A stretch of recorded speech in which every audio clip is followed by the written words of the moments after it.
Hello and welcome to Newspeak, the New Culture Forum's weekly look at the news agenda. I'm joined, as usual, I'm happy to say, by Senior Fellows Rafe, Heydel-Mankoo and Philip Kiszely, Dr. Philip Kiszely. Obviously, this week there is one big event which dominates everything tomorrow, and that is the first coronation this country will have seen in 70 years, coronation of King Charles III, our 40th monarch. There's also, therefore, an awful lot to talk about, not just the ceremony itself and what it really means and says about Britain, but also about, well, the future of the monarchy and the future of our United Kingdom or not. First of all, Rafe, obviously people know that you've been doing royal commentary, particularly obviously this is a bit of a Christmas time, isn't it, for you doing this? You're doing it every week on GB News, aren't you? Every day. Every day. How is it shaping up in terms of this actual ceremony? In the sense that we're hearing an awful lot about the slimmed down ceremony or whatever, but I've seen that on Twitter you've been kind of listing a few of the things that they're dispensing with. Are these serious things or? Well, it depends ultimately on how much of a traditionalist you are and how much you believe that rituals which are centuries old should continue, or whether things should evolve and adapt, and whether that evolution should be naturally or whether it should come down from on top. So this is a very different coronation to what we experienced in 1953. As people know, fewer people will be attending. It'll be a much shorter ceremony. Even the procession route is about a third to a quarter of the length as it was in 1953. But there are, I think, some major traditions that I'm quite regretful about them disappearing. The peers, well, there'll be hardly any peers who are in attendance, and they won't be wearing their coronation robes or their coronets, and it's a key moment of the coronation when the crown is placed on the sovereign that the peers place their coronets on. There's always a homage of the peers, where the peers of every different rank, from duke down to baron, pay homage. That's been abandoned in favour of this new, very controversial suggestion by Lambeth Palace, an invitation for the public to actually pledge allegiance, which I've been quite surprised at how many royalists have taken against this. I don't think this is a sensible policy to do. You can make your own minds on that, and we can discuss that later on. But there's little things. You know, the Speaker of the House of Commons always comes in his own state coach, which is almost as grand as the gold state coach of the sovereign. That's not happening this year. He's not going to wear his wig. And you just think these are harmless traditions, but they mean a lot because they actually tie us to our heritage and to our history. What is the point of doing this? Because those people who are against tradition and so forth won't even know about these sorts of things. They're going to be annoyed anyway by the coronation. Whereas those of us who actually take an interest in our history and our heritage and our traditions are being needlessly aggravated by all of this. Before we go on, does that mean, by the way, if there's sort of, I think it's lounge suits or something, isn't it? Does that mean that it won't be evening dressed? I mean, does that mean that women won't be in long dresses? Well, it'll be morning. It's a daytime event, so it'll be morning coat or lounge suit. Or lounge suit. But does that mean? And military uniforms, so the royal family will be in their uniforms. But even there, for example, the king, traditionally, if you look at the wonderful coronation portrait of King George VI, the king's grandfather, he wore the traditional coronation garb of a purple tunic with white stockings and breeches. We know that King Charles wanted to do the same, and yet the kibosh was put on him by his advisors, who said, oh no, it's too old-fashioned and Ruritanian. Instead, he'll be wearing his Admiral of the Fleet naval uniform, whereas my friends in Canada and Australia say, well, actually, this makes it a British coronation, because that's a British uniform. And when the coronation garb is worn, he actually represents all of the Commonwealth realms. And that's one of my big grievances here. If you look at the invitation, or the coronation invitation, it's surrounded by hundreds of British meadow flowers, but you could have had a maple leaf there, or a fern of New Zealand. All along the way, there seems to have been no consideration for the Commonwealth realms. I think that at this point, when the future of the realms is in doubt, this would have been a wonderful moment to actually reconnect. And they aren't, I think most regrettably, they aren't even going to be naming the Commonwealth realms individually, as they did for the Queen, where they mentioned Canada, Australia, even Ceylon and Pakistan. Now they're just going to be called the Commonwealth realms. And that's one of those moments when people in those Commonwealth realms would actually think, oh, this is my coronation too. Well, no, but if they keep getting, you know, the message, the way the wind's blowing is that I think today it came out that the New Zealand Prime Minister was saying, well, we probably won't have a monarchy, Australia the same. It's almost like they know that's happening, so they actually are kind of retrenching to being just a monarch of United Kingdom. I mean, you can see it in the guest list because, for example, they have lots of crowned heads there, which they never used to have, isn't that right? And also a great emphasis on heads of state. I mean, of other countries. Does this bother you at all, Philip? I think the whole retreat from tradition really bothers me because there are so many, when you start messing with these things which are our heritage and our identity and its spectacle, its splendour, when that goes, it becomes ordinary and banal. But also all of the inadvertent blunders that Rafe's just been talking about, it opens up a whole can of worms of we're marginalised. This in this particular day and age, all of those kinds of things. But I think the ideas of tradition and elitism are being confused here. Purposefully, by dishonest players, and I think to parade and demonstrate tradition is just a wonderful thing. It brings people together. It's not in any way, shape or form elitist. It's a completely different thing. And the people who are screaming about elitism are what Matt Goodwin calls the new elite, aren't they? So it's completely dishonest on the one hand. But it's also muddled on the other. And I think those two things represent everything that's bad about the culture at the moment and that the monarchy are imbibing and trying to parade themselves. I think this is just pure survival instinct coming through. I think this is what it is. I think basically a lot of fuss has been made about the inclusivity of it and all of this. But it's going along with this kind of orthodoxy. But I think it's one of those survival instincts which is fundamentally dangerous. If someone's trying to strangle you, you don't try and do. You hit them in the genitals. You do something different. It's a knee-jerk reaction, and if you actually think about monarchists, if you think about people who love Britain, if you think about people who are just generally reasonable around our group collective identity, those people will definitely say, and I think there are polls to prove this, that they want all of the traditional things. They don't want the monarchy to be just ceding ground over and over and over, because they're just going to slip and fall. Yeah, it's ultimately defeatist. Yeah. And the arguments actually on this front are quite similar to those we've had in the past about religions, about certain denominations. Why is it in this country that the Catholic Church is surging ahead? Why are the evangelical churches surging ahead? Why is Islam surging ahead? Because, aside from immigration, because those faiths offer you concrete set of beliefs and traditions and rituals.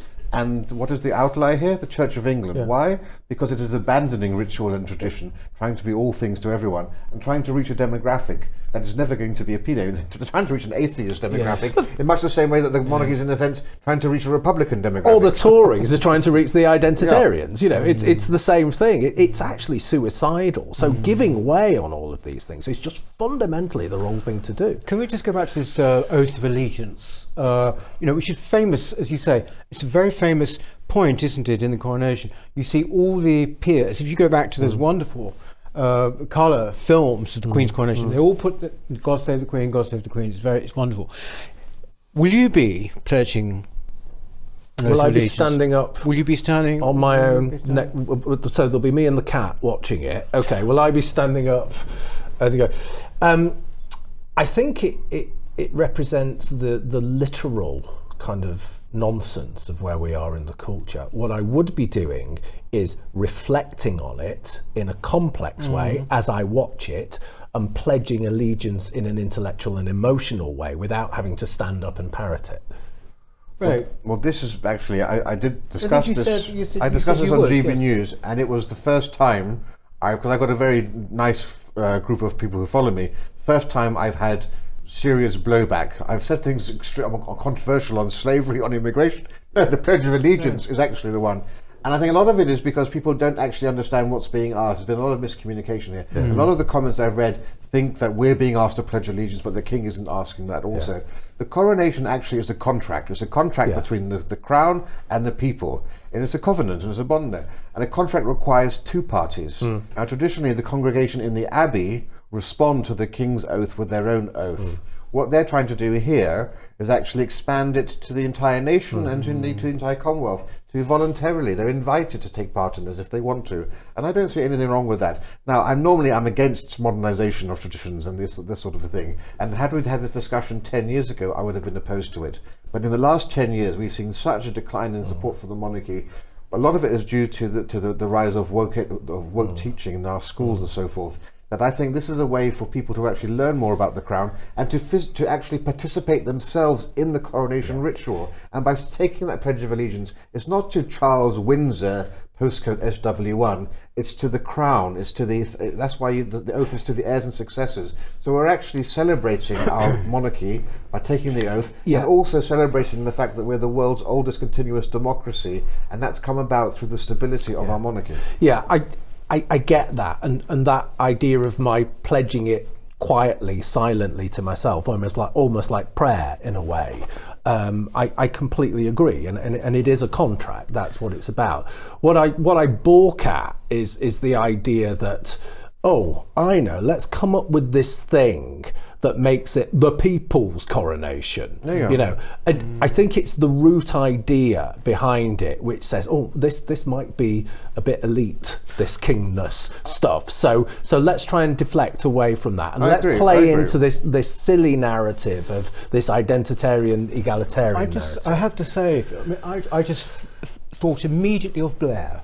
Yeah, I thought of Blair, and I thought of that now infamous moment when he won, and there were all those fake people with flags outside Downing Street. Now, I'm not saying this is fake or whatever, but it's a misunderstanding, basically, of what this thing is about. I mean, look, I yield to no one in my support of the monarchy, you know, but my immediate thought was, what? Yeah. A lot of people, I think the majority of people watching this will think the same way, and please do criticise.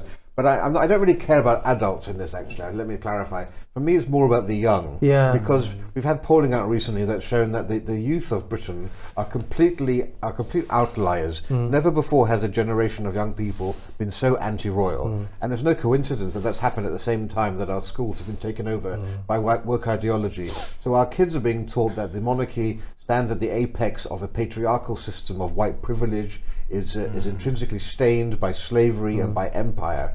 And so you have such negativity there.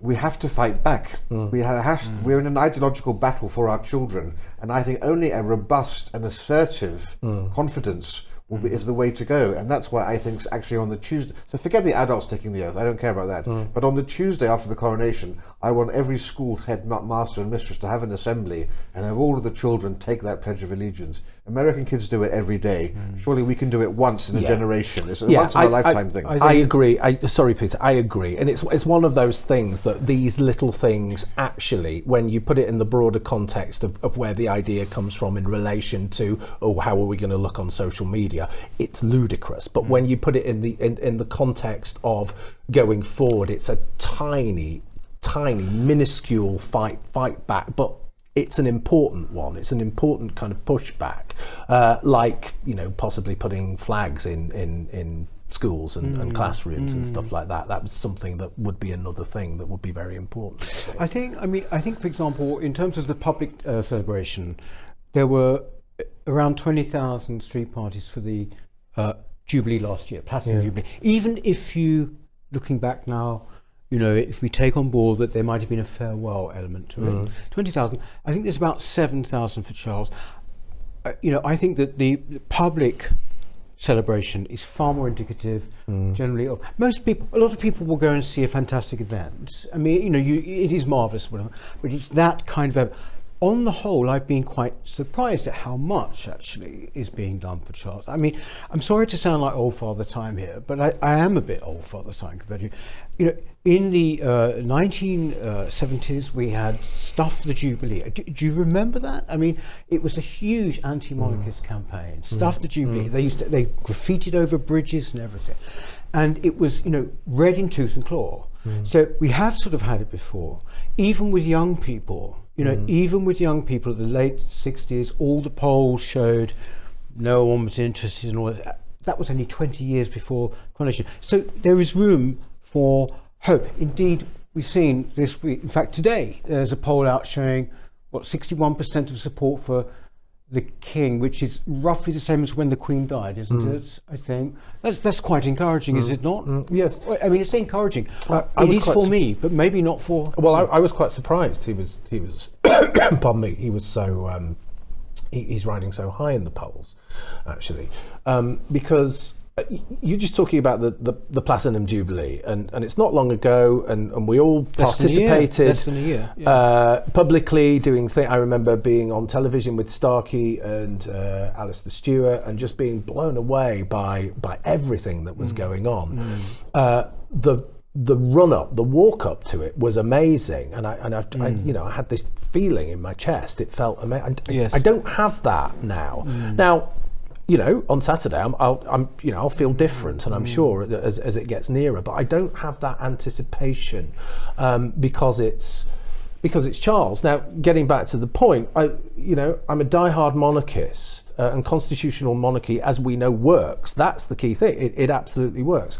But I have frankly little love for environmentalist, potential kind of identitarian Charles, to be fair, and lots of other members of the royal family, and I think that plays into it for me, my personal ambivalence, let's say, towards him. But I don't know how viewers feel about him particularly. I don't think there's have much that love, actually. Yeah. I think it is basically on political issues, is it not? I mean, I remember, for example, with the lady Suzanne Hussey thing, when she was essentially thrown under the bus, after the whole kind of race thing.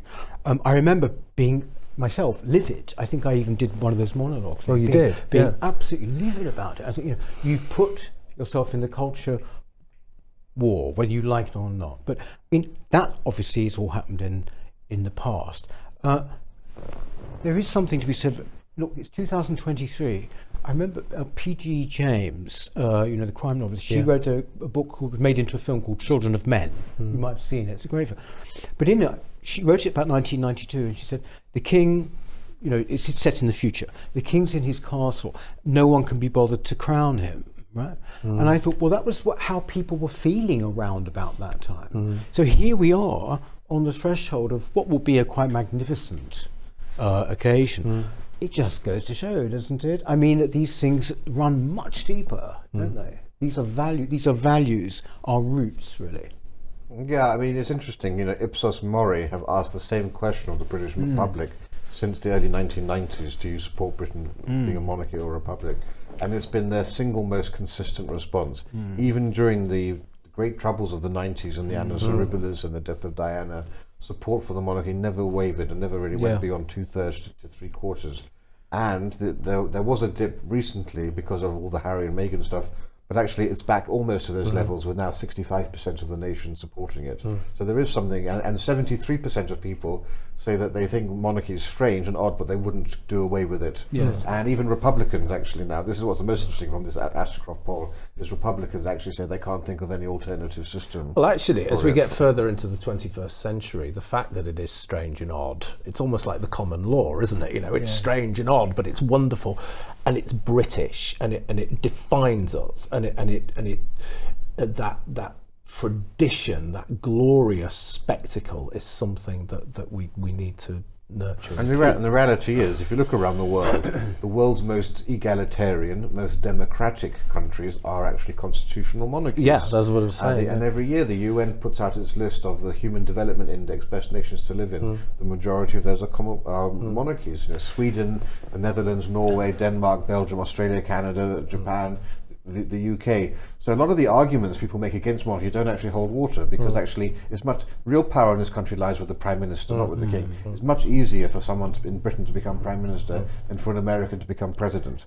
So the most democratic states are actually those monarchies. Yeah, and there's the threat of just banal anonymity as well, without a monarch, without a monarch ahead of. You think, I always used to think. I used to begin to think this when President Blair was in number 10, and you think, if you don't have the Queen, if you don't have the royal family, then you've got Blair, or now you've got Sunak, or my God, you'll have Starmer. One thing I really don't want to happen, I don't mind admitting it, is okay, there's the Republic group, isn't it, that basically has always been anti-monarchist. They are planning demonstrations, aren't they, apparently, on the route tomorrow. I have to say, just purely as a patriot, the idea of, because you know what the media are like, the idea that you're going to have pictures going around the world of the King in his beautiful state coach and loads of banners, they will pick those pictures. I mean, I really wish they wouldn't do it. Yeah, well, we have to. We are a free I know country. We have free speech. Of course, I know remember, that. But I remember them at the Diamond Jubilee, and I've debated these characters. Well, we both debated these characters. But I think let them be seen on the camera, because there is no more miserable a group of people than Republic. Yes. There's a bunch of anti-monarchist anoraks who go glumly protesting, and they all do like they just come from a train spotting convention somewhere. And they're the most dull and dreary people, and if that's the best that they can muster, they're never really a strong contingent. You have hundreds of thousands of people, and then you'll have this narrow group of people there, and I think it's a very good advertisement for the monarchy, actually.